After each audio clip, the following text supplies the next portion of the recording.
Across cultures, there's a great deal of wisdom about building identity expressed in terms of food. For example, in the United States, we say, "You are what you eat."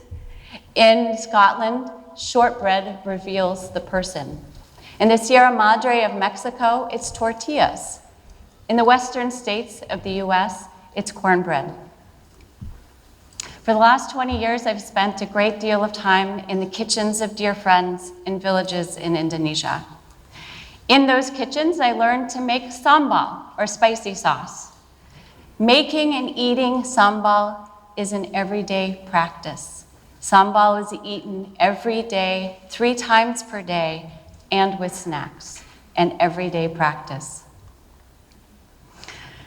I also learned in those kitchens that there's a great deal of building identity in terms of everyday practice, using the metaphor of sambal.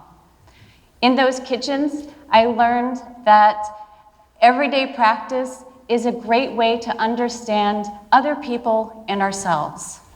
My friends taught me that by tasting sambal, we can learn something important about the people around us. They taught me to pay attention to the texture. Is it coarse or smooth?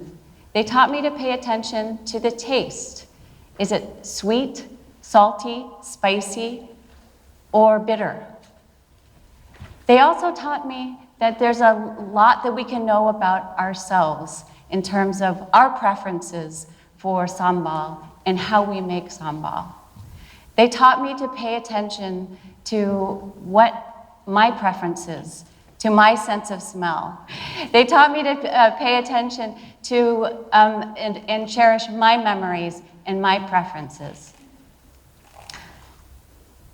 Secondly, they taught me that when we're thinking about changing something big, think about our everyday practice. A friend of mine gave me a great example about this in terms of sambal. She said, "I'm trying to be more confident. I want to be more assertive. I realize that I'm a little bit like my sambal, no taste, bland. So I decided to use more chili pepper so that I can be spicier." All of what you are is what you do every day, the saying goes. Sambal every day, 3 times a day, with snacks. That's a lot of sambal over a lifetime. So it might as well be good.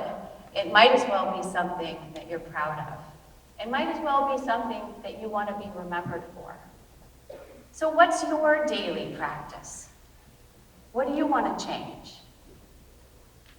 You have a world of possibilities here at Ohio Wesleyan. There are a lot of ingredients. Maybe you should add some chili pepper. And I'll leave you with this. When you wake up in the morning, ask yourself, what do I want to make today? And here is my recipe for my favorite sambal kacang. Thank you.